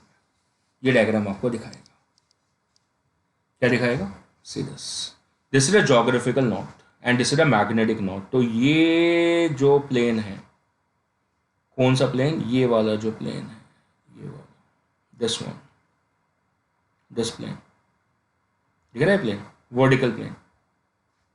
ये जो प्लेन है हम इसको क्या बोलेंगे, mm, because it includes a magnetic not. तो कंपस यहां पर है, the magnetic compass is going two point like this, that is a magnetic not. और ये क्या है, ज्योग्राफिकल नॉट। तो ये जो प्लेन है, दिस प्लेन, ये भी वर्टिकल प्लेन है, ये क्या आपका geographical meridian, this is your GM. दोनों वर्टिकल प्लेन है, पर इसके अंदर क्या आएगा आपका, ज्योग्राफिकल नॉर्थ एंड साउथ आएगा। इनके बीच का जो एंगल है, ये वाला दिख रहा है आपको, ये वाला, ये जो ऊपर वाला एंगल है, ये क्या है आपका, एंगुलर डिक्लिनेशन। और इंक्लिनेशन एंगल जो है वो कहां पर है, inclination angle is in that yellow plane inside. वो नीचे डिप कर रहा है ऐसे, it is dipping this inside, is dipping inside that plane, that's the angle of inclination, that's the angle. एक बार और बना के दिखाऊं आपको, देखो और आइडिया इज ऑलमोस्ट क्लियर, पर एक बार और आपको बना के दिखा रहा हूं। So free sketch from my side, okay, change करके दिखा देता हूं। देखो ये आगे वाला जो प्लेन है, मान लो ये एम है, मान लेते हैं, चेंज होते रहते हैं ना क्वेश्चन में, तो इसको मान लेते हैं कि मान लो ये एम है, ठीक है। तो इसमें ये जो एंगल है इनसाइड, ये नीचे, इस प्लेन के नीचे, ये वाला एंगल क्या है, angle of dip, that is your angle of dip phi. ये आपका क्या है, मैग्नेटिक नॉर्थ, ये आपका क्या है, मैग्नेटिक साउथ, डिपिंग इनसाइड। यहां पे vertical component of the earth field है, यहां पे horizontal component of the earth field है, करेक्ट है, correct. And look at this plane, this plane, right, this plane, ये वाला जो प्लेन, समझ आ रही है, ये जो प्लेन मैंने बनाया, ये जो प्लेन बना है, this plane, this is also vertical plane. Now this has geographical north, so this will be the geographical south, correct है। तो ये जो एंगल है ऊपर, ये जो एंगल ऊपर वाले प्लेन में, हॉरिजॉन्टल प्लेन में, that angle is your angle of declination, this one, that's your declination angle। तो कंपस नीडल पे जो टॉर्क लगेगा वो ऊपर वाले से लगता है, जो कंपस नीडल, क्योंकि कंपस नीडल कहां ऑपरेट होगी, वो होगी हॉरिजॉन्टल प्लेन में। सो ये कंपस नीडल है। तो अगर आपने कंपस नीडल को रखा कहां पे, जीएन में, ज्योग्राफिकल नॉर्थ पे ऐसे रखा, तो वो अपने आप डिफ्लेक्ट करके मैग्नेटिक नॉर्थ पे आ जाएगी। तो कितना टॉर्क लगेगा, what will be the torque on the compass needle will be m into b। b कौन सी, horizontal component, that is a BH, horizontal component, क्योंकि कंपस नीडल तो हॉरिजॉन्टली मूव करेगी, तो कहां पे फाइनली टिल्ट हो जाएगी, टुवर्ड्स द हॉरिजॉन्टल। समझ आ रही है कि नहीं आ रही, इससे ऊपर वाले प्लेन में। ये देखो, I am sketching the diagram only for the upper plane, only for this. तो ये आपका मैग्नेटिक नॉर्थ है, और ये फॉर एग्जांपल आपका ज्योग्राफिकल नॉर्थ था। तो कंपस नीडल यहां से, इस पोजीशन से यहां आ गई, कितना टिल्ट करी, that is delta. So what is the torque, that is m into h, BH मतलब h, into sine of delta, that will be the torque. और फिर वो इधर टिल्ट हो जाएगी, और इस पोजीशन में टॉर्क जीरो हो जाएगी, that is m into h into sine delta. तो इसका मतलब जितने भी टॉर्क बेस्ड क्वेश्चन आएंगे कंपस नीडल के ऊपर, उसके अंदर फाई नहीं यूज होगा, फाई नीचे वाला एंगल होता है, एंगल ऑफ डिप में, और कंपस नीडल हॉरिजॉन्टल ऑपरेट करती है, तो उसके अंदर कौन सा एंगल यूज होगा, डिक्लिनेशन। ध्यान, समझ आ रही है ना बात। Dipping is the angle which is inside this plane, ऐसे ऐसे inside, like this, right? So तीन चीजें पढ़ ली हमने. तीन चीजें कैसे? तीसरा एलिमेंट ऑलरेडी पढ़ लिया, तीनों एलिमेंट खत्म हो गए. देखो, what were the earth's magnetism, elements of earth's magnetism, तीन पढ़े थे हमने. One was supposed to be declination, second was angle of dip, and third was horizontal component of Earth's magnetism H. वो साथ में हमने vertical भी पढ़ लिया बोनस में, resultant field भी पढ़ ली, पर ये तीनों तो पढ़ लिए. इसी से आप अर्थ की नेट फील्ड को चेक कर सकते हैं. जोग्राफिकल मेरिडियन से मैग्नेटिक मेरिडियन में आना via the angle of declination. Correct है? आगे करेक्ट है ना? वहां तक पहुंच गए. कहां से? From the geographical to magnetic. किससे? डेक्लिनेशन से. अब मैग्नेटिक मेरिडियन के अंदर नीडल डिप कर गई. कहां पे? जहां पे अर्थ के रिजल्टेंट फील्ड है. तो जितने से डिप करी उसको फाई बोल दिया. अगर फाई नाप लिया आपने, अगर आपने फाई एंगल नाप लिया है और किसी तरीके से अर्थ के हॉरिजॉन्टल फील्ड नाप लें, so the phi is suppose to be measured via dip circle. जो डिप सर्कल इंस्ट्रूमेंट है वो क्या करता है? एंगुलर डिप को नाप लेता है. And the H क्या है? Horizontal component of the Earth magnetic field. It is measured via किसके थ्रू? Via magnetometer. ये मैग्नेटोमीटर से नापा जाता है. अगर ये आप दोनों नाप लेते हैं, if you are able to measure both of them correctly, both of them, phi and H, and then you can find the value for the net field. Because B cos phi is equal to H. That means the B will be equal to H secant phi. So if you are able to find phi and H, you will be able to find the resultant Earth's magnetic field.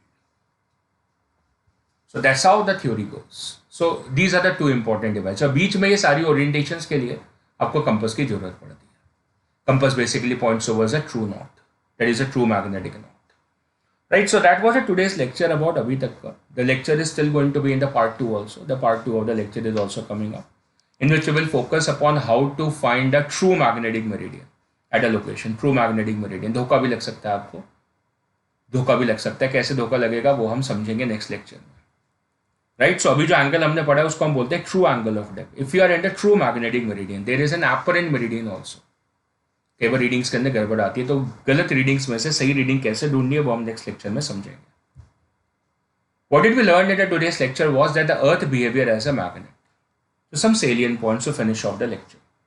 We knew that the earth is supposed to be a magnet, right? We understood that the earth is magnet. Meanwhile मैं ये animation start कर देता हूँ. You can watch it. William Gilbert was the one who basically told us that Earth can behave as a magnet because of the ferromagnets which are at the center of the Earth, which was proven wrong. Reason because of the idea that the Earth core has a high temperature, and because of which the ferromagnetism property basically dies out. Right, so Earth's magnetic field is supposed to be strongest at the poles, and the reason for that is supposed to be the solar winds, the aurora effect which is there. Earth is assumed as a bar magnet with its poles aligned towards the magnetic north and magnetic south. So the south pole is pointing towards the magnetic north, and the north pole is supposed to be pointing towards the magnetic south. Right, so if the earth is supposed to be a magnet, if the earth is a magnet, that means that this diagram is showing that the poles do keep on reversing. The poles reversing, poles reversal की बात भी मैंने बता रखी है कि 20 million years में 70 times the poles have reversed because of the dynamo effect inside. Dynamo effect क्या था कि निकल एंड आयरन के जो मोल्टन पार्ट्स हैं वो कन्वेक्शनल सर्कुलर करंट्स बनाते हैं, जिसकी वजह से अर्थ की मैग्नेटिक फील्ड क्रिएट होती है. अर्थ का जो मैग्नेटिक मूवमेंट है, अर्थ का जो मैग्नेटिक मूवमेंट है, that's estimated as around 8 into 10 power 22 ampere meter square. That's a pretty large magnetic movement. That's a magnetic movement of Earth because of those convectional currents inside the core of the Earth.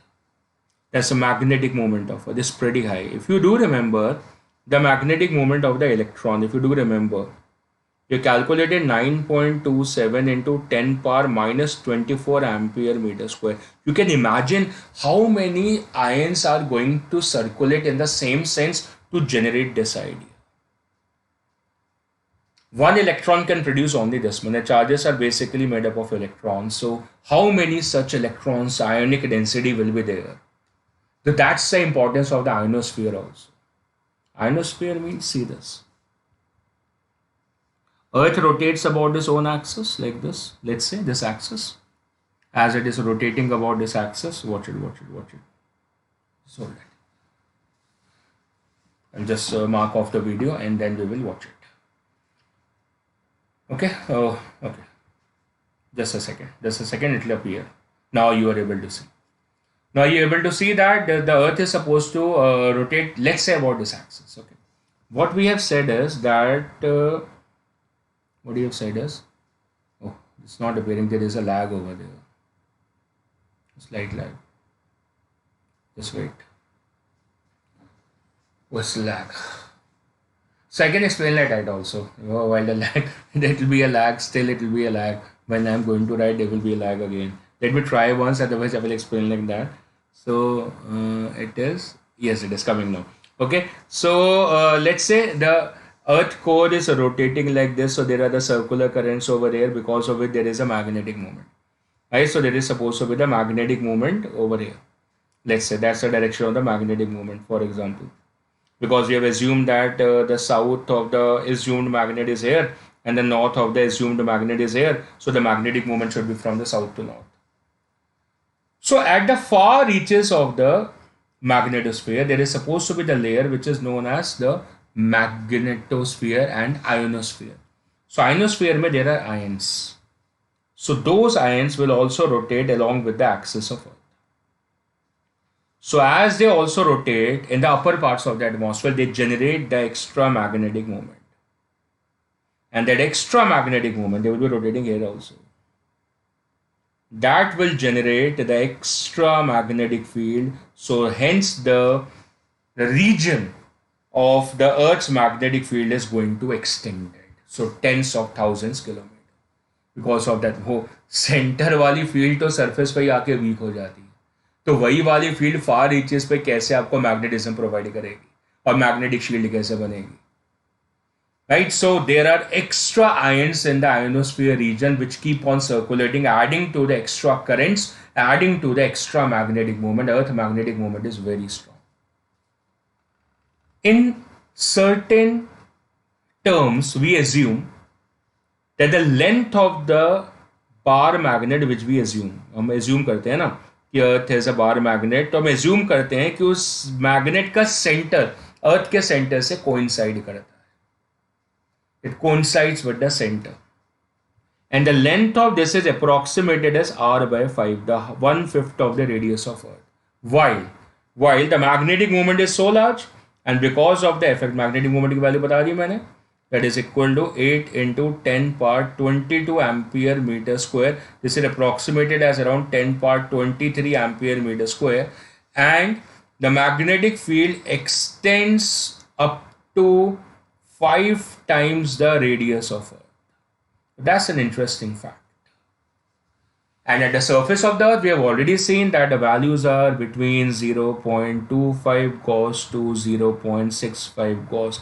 These are the terms which are required for the values for understanding the strength of the magnetic field of Earth and the orientation. The field lines, since it is north, it starts from the north and move towards the south, starts from the north and move towards the south, and you can keep on constructing them. Keep on constructing them. These are supposed to be the lines. Like this. These are the magnetic field lines of the Earth as a bar magnet. So this is that bar magnet with the south to the north. And to generate that magnetic moment, we should have the current to be clockwise. So the current should be over here. The molten current should be like this in the core. In the core of the Earth. That should be the direction of the current to generate that magnetic effect. And the field lines are going to be like this. These are the field lines over here. Right, so dipping into the south and dipping away from the north like this. So that's what the article for today was. So we introduced to you a new branch of study which you can also adopt as your future career, and that was paleomagnetism. It's a very interesting field. some students say that they want to go into the research, and what kind of the research. So this is a very historic development in our physics, that is paleomagnetism, which makes us understand the space weather. That is how the magnetic fields vary and which have a drastic effects on us. What are those drastic effects? I will also show a kind of an animation in the next part of this particular video. Right, so for this part, I am signing off for today. Hope you enjoyed the video. Keep on watching my lectures. Of course, a second part of this is coming up soon. Have a nice day for now.